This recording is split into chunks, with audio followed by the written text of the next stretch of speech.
Vamos a orar, hermanos. Amado Padre Celestial, muchas gracias, Señor, por este tiempo. Gracias, Padre mío, por la oportunidad de compartir de su palabra.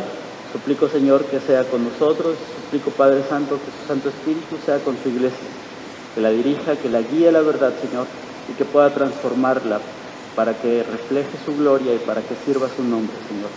Bendíganos, Padre Santo, y que este tiempo sea de bendición para su pueblo, pues eso es lo que estamos anhelando y por eso venimos a glorificar su santo nombre, Señor.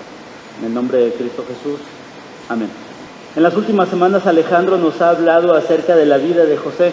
Nos ha mostrado y nos ha enseñado cómo Dios puso a este hombre que a pesar de las traiciones, que a pesar de los destierros, que a pesar de los abandonos, que a pesar de los acosos sexuales, incluso este hombre se mantuvo fiel y perseveró en la justicia, estuvo dispuesto a obedecer a Dios por encima de sus circunstancias.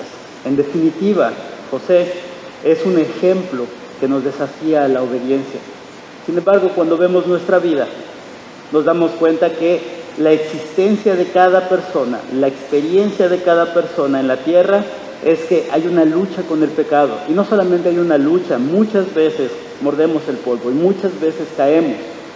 Y eso es algo lamentable. No hay ni una sola persona en este lugar que diga yo no he experimentado la caída en pecado.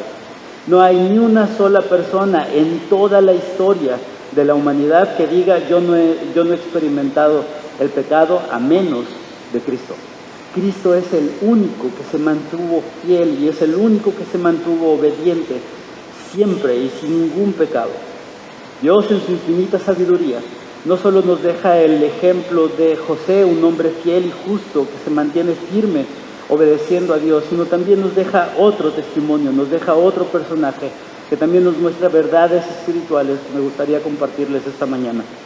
Dios en su infinita misericordia también dejó escrito la vida de David. David, se dice en la Biblia que era un hombre conforme al corazón de Dios. El libro de Samuel nos muestra cómo este humilde cuidador de ovejas, este humilde pastor pasa a ser al rey poderoso, que tenía todo y que no había nada de lo que se le podía negar. Era el rey de Israel, Dios estaba con él, Dios lo había puesto como rey. Sin embargo, la historia de David también nos deja un sinsabor o nos deja un mal sabor de boca. La historia de David también nos recuerda que él estuvo enfrentando al pecado y cayó. David dejó su lugar en la batalla, se quedó en el reino y estando en el reino, procrastinando, vio a Betsabé. La tomó. Esta era la esposa de Urías y la tomó, se acostó con ella y fruto de esta relación fue que Betsabé quedó embarazada. Así es que David tiene un plan. David manda llamar a Urías de la batalla y le dice, pues pasa a tu casa y quédate ahí. Lo que quería era que él se acostara con su esposa para que creyera que el hijo era suyo. Pero no funcionó. Urías se mantuvo fuera del cuarto del rey y no se movió de ahí, no fue a su casa y no se bañó y no comió y estaba listo para regresar a la guerra. Y no le funcionó el plan. Así es que David toma un plan C y dice, muy bien, si no se pudo, entonces lo que voy a hacer es lo voy a emborrachar. Y lo trata de emborrachar y trata de que vaya a su casa y que se acueste con su esposa, pero esto tampoco funciona. Así es que David, muy ingenioso, tiene un plan D. Entonces David escribe un mensaje, se lo da al propio Urías y le dice, ve y entrega este mensaje al capitán. Urías va a la batalla y cuando el capitán abre el mensaje decía, mándalo a lo más difícil de la guerra y asegúrate que lo mate. David, el hombre que tenía el corazón conforme a Dios, fue un adúltero, fue un mentiroso, fue un asesino. David experimentó lo terrible que es el pecado. Pero ¿sabes qué? David tuvo que ser llamado. Se le llamó la atención. Dios en su misericordia manda a Natán y le dice, ve y confronta a David. Y cuando lo confronta y cuando le muestra su pecado y cuando le muestra que ha pecado contra Dios, Entonces David cae arrepentido y entonces David dice, Señor, contra ti he pecado, Señor. Y entonces David no solamente entiende que hay una lucha con el pecado, no solamente experimenta la lucha con el pecado, no solamente cae en pecado, sino que reconoce lo lamentable que es caer en pecado. Y eso queda escrito como palabra de Dios. ¿Cómo es posible que después de esta terrible historia, cómo es posible que después de todo lo que hizo David, cómo es posible que haya mandado el mensaje que haya hecho todo lo que hizo? Después de todas estas cosas, el Nuevo Testamento se reconozca uno de los títulos de Jesús como Jesús, el Hijo de David. A partir de este momento tú tienes dos opciones. A partir de este momento tú te puedes poner de un lado y puedes decir, y no porque estén así, pero tú puedes decir, ¿cómo es posible que Dios haga eso? ¿Cómo es posible que Dios se haya atrevido a perdonar a David? ¿Y cómo es posible que Dios haya dicho que Jesús era el hijo de David? Probablemente te comportes como un fariseo que juzga y denosta a aquellos que han caído.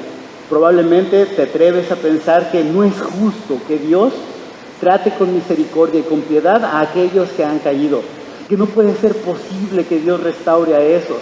Y tal vez te atrevas a increpar contra el cielo y decir, bueno, pues si entonces Dios va a perdonar a todos, pues vamos a pecar, porque total, ¿qué importa?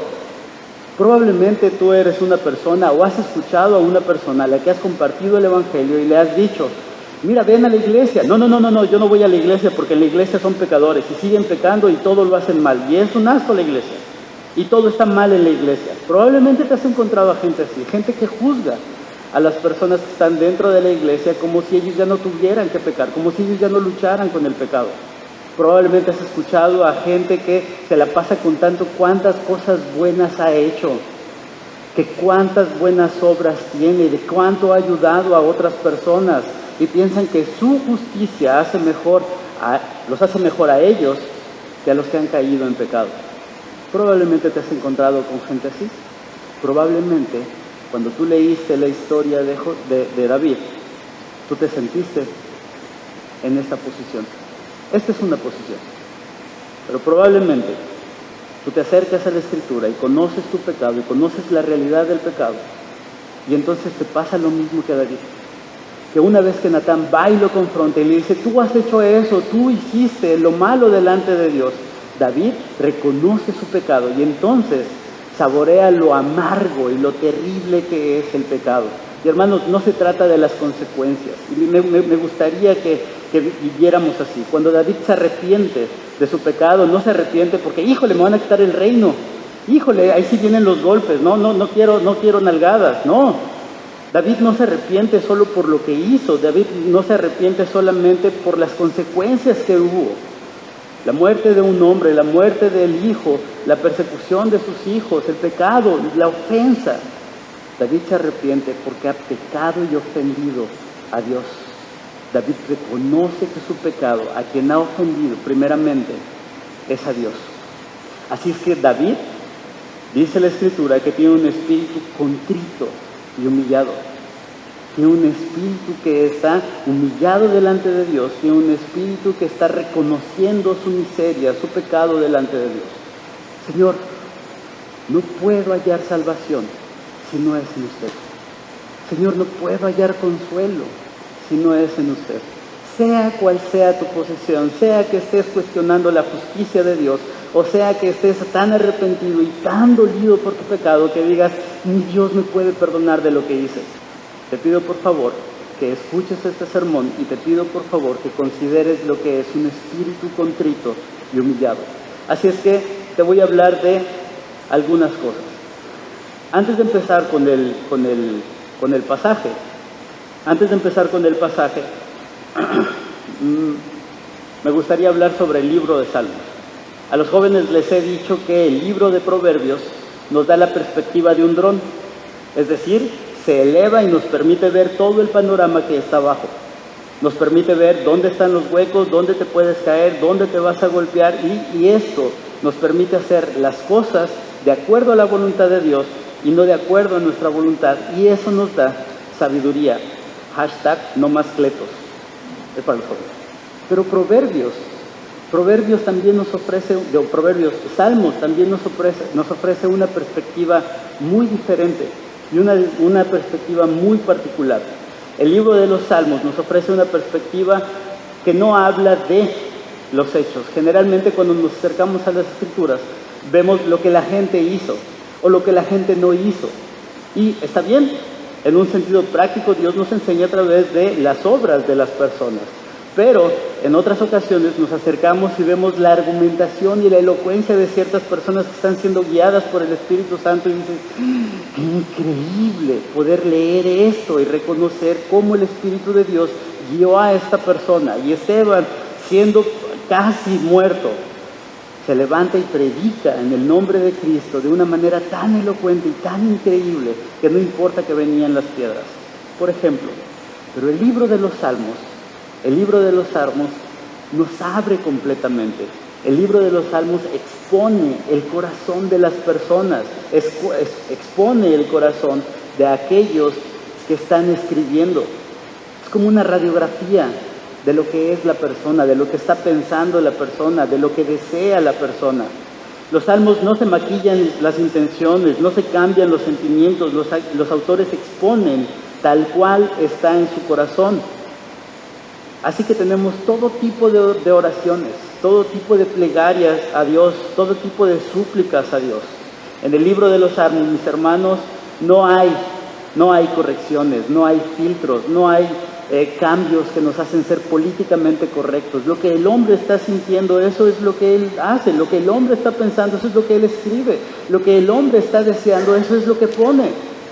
El libro de los Salmos es una clara radiografía de lo que es nuestro corazón. El libro de los Salmos es como Dios ve tu corazón, aún sin que se lo digas. Puedes hablar y puedes orar las cosas de acuerdo a lo que tú quieres, pero Dios conoce tu corazón y el libro de los Salmos expone el corazón. Así es que vamos a leer Salmo capítulo 51. Salmo capítulo 51. Esta mañana te voy a hablar de 3 R's. De la realidad, la respuesta y la reacción. ¿Ok?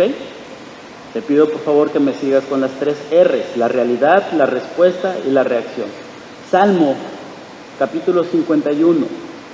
Salmo 51 tiene una inscripción bastante interesante al inicio. Antes de que empiece el Salmo dice, al músico principal, Salmo de David. Es decir, él lo escribió cuando Natán el profeta fue a hablar con David por causa del adulterio con Betsabé.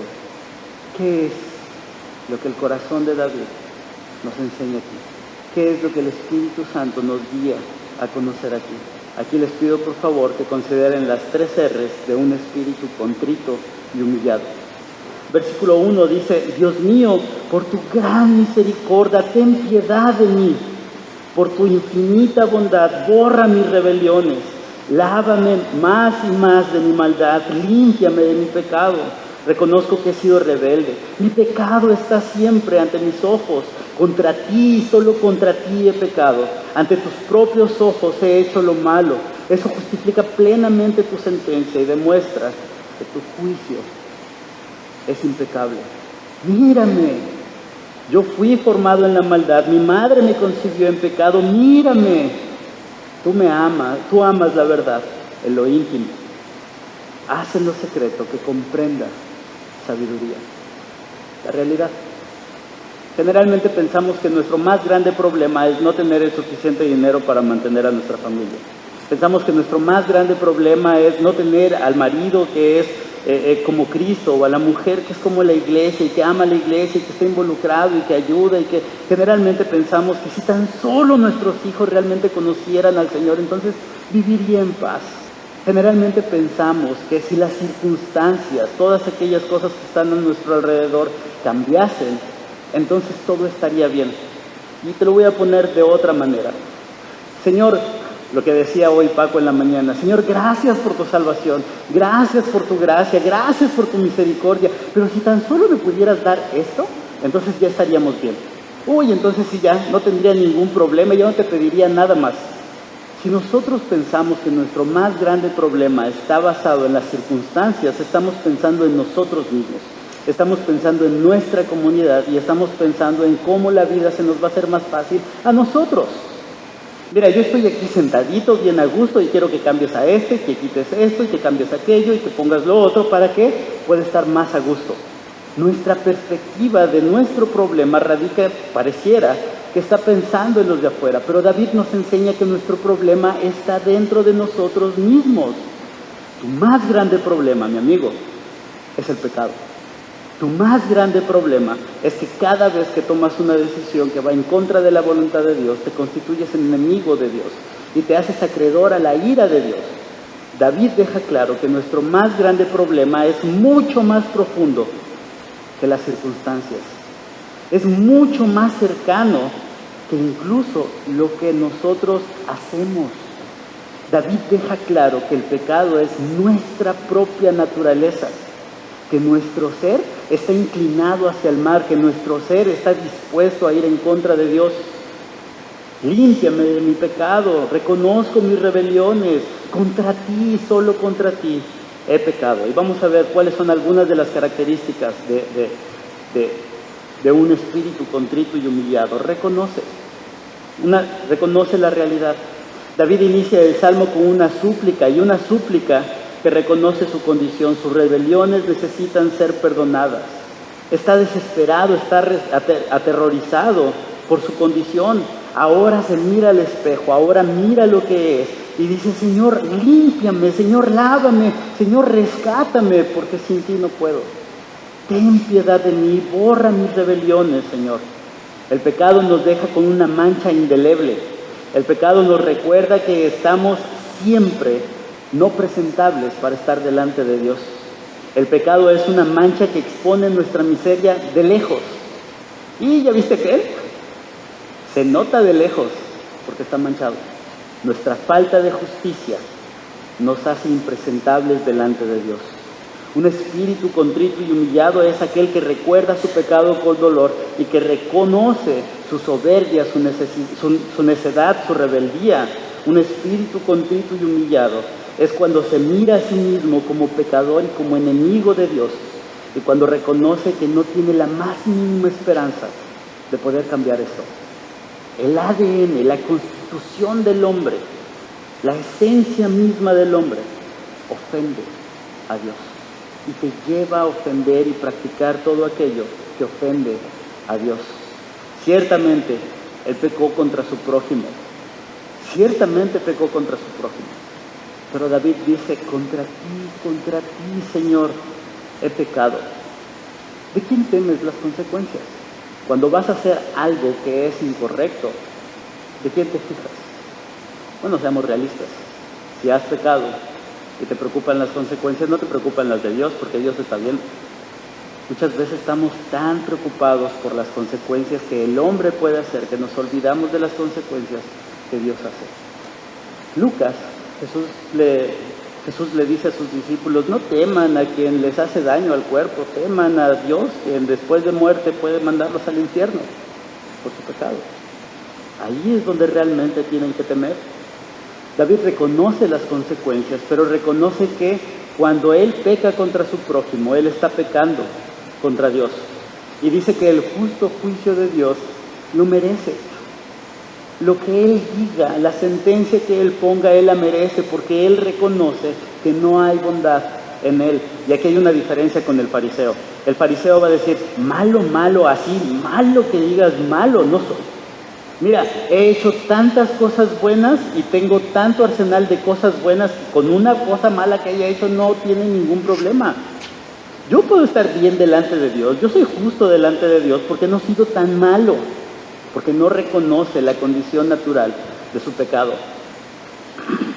David está considerado seriamente lo que es por dentro, su naturaleza rebelde, corrompida, incapaz de obtener la misericordia y el perdón. Un espíritu contrito y humillado es un espíritu que dice: Señor, sin usted no tengo salvación. Señor, sin usted no hay esperanza. Señor, es el único que me puede salvar de esta condición en la que me encuentro. Y este es un momento propicio para decirles: si has pecado y no has considerado tu pecado de esta manera, arrepiéntete. Deja de evaluar tu conducta externa, deja de evaluar tu manera de ser solamente en las apariencias. No soy ladrón, no soy asesino, no soy violador, malo no soy. Considera que cuando odias a alguien, odias a Dios, porque esa persona es imagen de Dios. Considera que cuando das mal testimonio, estás desparramando en